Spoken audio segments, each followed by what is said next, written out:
புகழனைத்தும் அல்லாஹ் ஒருவனுக்கே உண்டாகட்டுமாக.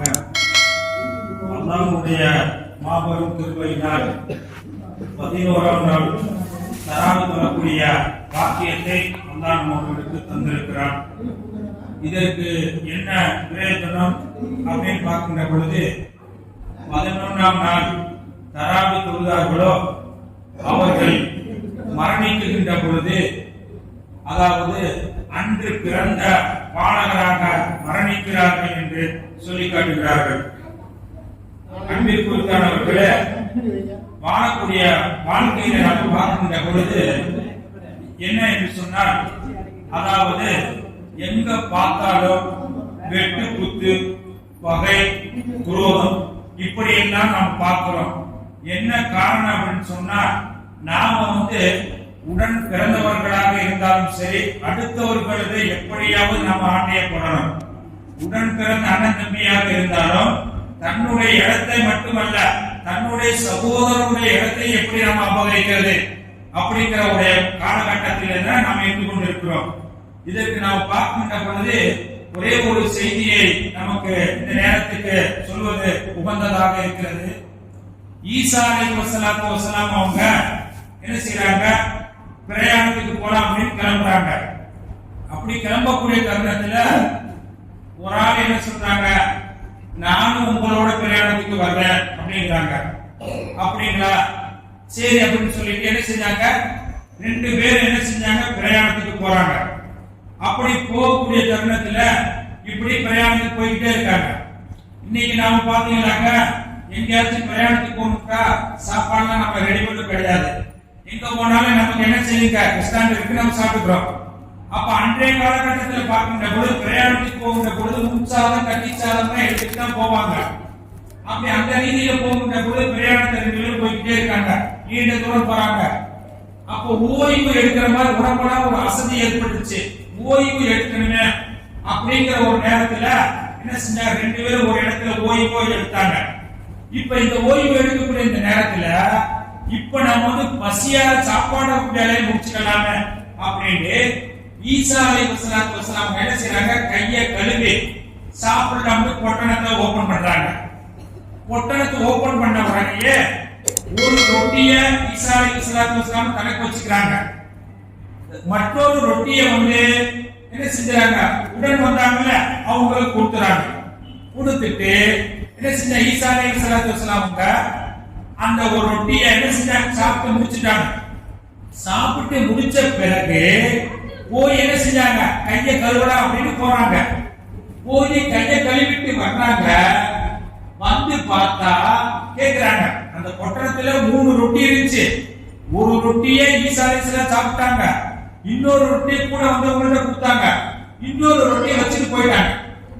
இப்ப கையை கழுவிட்டு வர்றாங்க.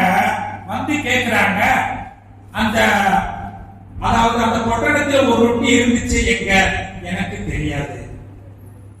சரி விட்டுட்டாங்க. என்ன செஞ்சுட்டாங்க, விட்டுட்டாங்க. பிறகு என்ன செய்யறாங்க, நம்ம பிரயாணத்தை மேற்கொள்ளலாம் அப்படின்னு 2 பேரும் போறாங்க. இப்படி மீண்டும் பிரயாணத்தை போகக்கூடிய தருணத்துல அப்புறம் ஒரு இடத்துல பாக்குறாங்க, ஒரு மாடு நல்ல துள்ளி குதிச்சுட்டு இருக்கு. இல்லைங்க, ஒரு மாடு துள்ளி குதிச்சுட்டு இருக்கு.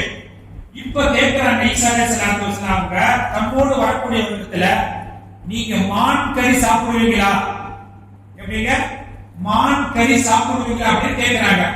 ஓ சாப்பிடுவானே அப்படிங்கிறாங்க. அப்படியா, அப்ப என்ன செஞ்சாங்க, அந்த மானை புடிச்சு அறுத்து என்ன செஞ்சாங்க, சாப்பிட்டாங்க. சாப்பிட்ட பிறகு அந்த மானில் இருக்கக்கூடிய அந்த எலும்பை சாப்பிட்ட அந்த எலும்பை வச்சு ஈசா அலைஹிஸ்ஸலாம் சொல்றாங்க, இறைவா இந்த எலும்பின் மூலமாக மீண்டும் என்ன செய்ய ஒரு மானினை உற்பத்தி செய்வாயாக என்று ஈசா அலைஹிஸ்ஸலாத்து வஸலாம் அல்லாஹ்விடம் கேட்டாங்க. அல்லாஹ் மீண்டும் புதுக்கி எழுப்புற ஒரு மானை கொடுத்தாங்க. நாம அவங்க வரலாறு கேட்டிருக்கோம். இறந்தவங்களை உயிர்ப்பிக்கக்கூடிய ஒரு ஆற்றலை அல்லாஹ் ஈசா அலைஹிஸ்ஸலாத்து வஸலாம் கொடுத்திருக்காங்க. நம்ம கேட்டிருக்கோம், வரலாறு தேவையில்லை. அப்ப என்ன செஞ்சுட்டாங்க, இப்ப கேட்கிறாங்க, இவ்வளவு பெரிய ஒரு இறைவன் கராமத்தை நடத்திய இறைவன் மீது நான் கேட்கிறேன், அந்த ஒரு ரொட்டியை யார் சாப்பிட்டது? ஒரு ரொட்டியை நீங்க சாப்பிட்டீங்க, இன்னொரு ரொட்டியை நான் சாப்பிட்டேன், அந்த இன்னொரு ரொட்டியை யார் சாப்பிட்டா எனக்கு தெரியாது. சரிங்க, மீண்டும் பிரயாணத்தை தொடர்றாங்க. தொடர்ந்தா ஆறு குறுக்கே வருகிறது, தண்ணி பீச்சிட்டு போகுது. எப்படி ஆறு கடக்கிறது? அப்ப சொன்னாங்க, அல்லாஹ்வின் இறைவா, இந்த ஆற்றை உன்னுடைய குதிரத்தின் மூலமாக, உன்னுடைய ஆற்றலின் மூலமாக எங்களை கடக்க செய்வாயாக என்று அல்லாஹ்விடத்தில் பிரார்த்தனை செய்தாங்க. அல்லாஹ் என்ன செஞ்சா, அந்த தண்ணீரையே நடக்கக்கூடிய பாக்கியத்தை கொடுத்தான். நமக்கு சொல்றோமே இல்ல, எப்படி தண்ணீரை மூழ்க அடிச்சோம் அப்படின்னு அல்லாஹ் சொல்றாங்க. வரலாறு வேற. அப்ப தண்ணீரையே 2 பேர் என்ன செய்ய நடந்து போறாங்க. நடந்து கடந்த பிறகு இப்ப கேட்கிறாங்க இஸ்லாத்துல, அல்லாஹ் இவ்வளவு பெரிய ஒரு குதிரத்துள்ளவன் ஆற்ற தண்ணீரையே தரையாக ஆக்கி நடக்கக்கூடிய ஒரு பாக்கியத்தை கொடுத்தா, இந்த அல்லாஹ்வின் மீது ஆணையாக சொல்லுங்க. அந்த ஒரு ரொட்டி எடுத்தது எனக்கு தெரியாது. சரி போயிட்டாங்க. இப்படி வீட்டு போய் ஒரு பாலைவனத்துல பாத்தீங்கன்னா அப்படியே மணலா இருக்குது. இப்படி மணலா இருக்கக்கூடிய தருணத்துல என்ன செஞ்சாங்க, போய் ஒரு ஓய்வு எடுக்கிறாங்க. சிறு தூக்குறாங்க. தூக்கி எழுந்துட்டு ஈசா அலைஹிஸ்ஸலாம் என்ன செஞ்சாங்க, பாலைவனத்துல 3 குவியலை வைக்கிறாங்க. மண் குவியல ஒரு குவியலை வச்சாங்க, அப்புறம் மீண்டும் இன்னொரு குவியலை வச்சாங்க, மீண்டும் ஒரு குவியலை வச்சாங்க. வச்சுட்டு அல்லாஹ்விடத்தில் சொன்னாங்க, இறைவா, இந்த மண் குவியலை பொன் குவியலாக ஆக்கு. குன்பி இதில்லா, அல்லாஹ்வுடைய அனுமதியை கொண்டு நீ மண் பொன்னாக ஆகு அப்படின்னு ஈசா அலைஹிஸ்ஸலாம் சொன்னாங்க. அல்லாஹ் பொன் குவியலாக மூளை ஆக்கிட்டாங்க. இப்ப ஈசா அலைஹிஸ்ஸலாம் சொன்னாங்க, ஒரு குவியல் எனக்கு, ஒரு குவியல் எனக்கு, இன்னொரு குவியல் உனக்கு. இன்னொரு குவியல் வந்து யாரு ரொட்டியை சாப்பிட்டாங்களோ அவங்களுக்கு. அப்ப நம்மால சொன்னாரு, நான் தான் அந்த ரொட்டியை சாப்பிட்டேன்.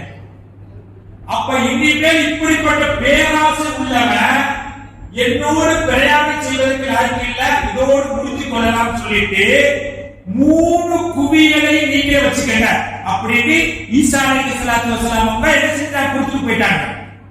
இப்ப நம்ம ஆளு என்ன செய்யறாங்க, இந்த 3 குவியலை எப்படி எடுத்துட்டு போறது அப்படின்னு யோசிக்கக்கூடிய தருணத்துல 2 பேர் வர்றாங்க. 2 பேர் எப்படிங்க வர்றாங்க?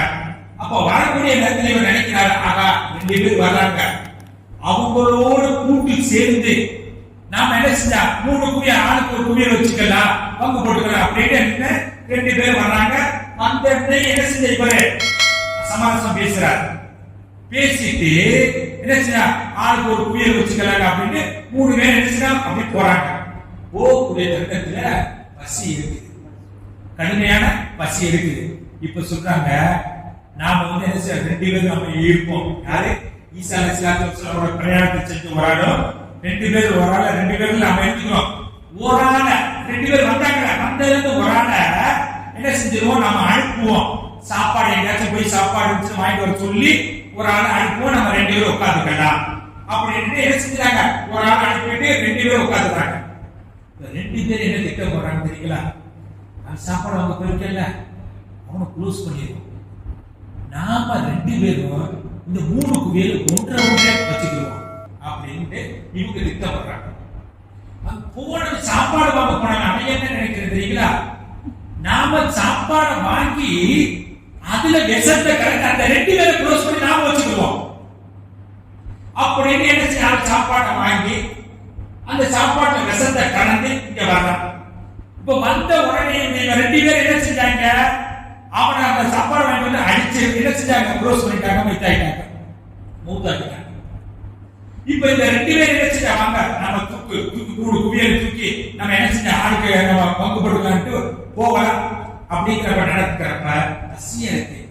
வாங்கிட்டு வந்த சாப்பாடை சாப்பிட்டு நம்ம பிரயாணிக்கிறோம், ஒரு தெம்பா நம்ம போவோம் அப்படின்னு என்ன செஞ்சாங்க, வாங்கிட்டு வந்த சாப்பாடை சாப்பிட்டாங்க. சாப்பிட்ட உடனேயே 2 பேரும் க்ளோஸ். இப்ப பாத்தீங்கன்னா கொஞ்ச நாளைக்கு பிறகு ஈசா அலைஹிஸ்ஸலாத்து வஸலாம் வர்றாங்க. இது வரலாறு, ஈசா அலைஹிஸ்ஸலாம் வரலாறு நீங்க பார்க்கலாம். அப்ப பார்க்கின்ற பொழுது 3 மையத்து இருக்கிறது, 3 தங்க குவியல் கிடக்குது. அப்ப நம்ம சொல்றாங்க, இப்படி என்ன செஞ்சாங்க, பேராசைப்பட்டு பொறாமை பகமை இதுதான் மிச்சமே தவிர அதை அனுபவிக்க முடியல. இன்னைக்கு பாக்குறோமா இல்லையா? அதாவது பக்கத்து வீட்டுக்காக ஒரு தான் இடம் இருக்கும், அதை நாம அபகரிக்கணும் அப்படின்னு நினைக்கிறான். உடன் பிறந்த தம்பி சிரமப்படுவா, கஷ்டப்படுவா, அதாவது பேச கூட திக்குமுக்கு பேசுவான். இருந்த அவன்கிட்ட எப்படி அபகரிக்கிறது? இப்படி பார்த்தாங்க. அவனும் சாப்பிட முடியாம இவனும் சாப்பிட முடியாம கோர்ட்டு கேஸ் அணைச்சு வெறும் நிச்சயமே தவிர அனுபவிக்கல. ஆகை நடத்தா அப்ப நாம அந்த நமக்கு எதை கொடுத்தாலும் அதை பொருந்திக் கொள்ள வேண்டுமே தவிர அடுத்தவர்கள் மீது பேராசை கொள்ளக்கூடாது என்பதைத்தான் இந்த வரலாறு நமக்கு தெரிகிறது. அல்லாஹ் எதை கேட்டோம் அதன் பிறகு நடக்கக்கூடிய பாக்கியத்தை தருவானாக.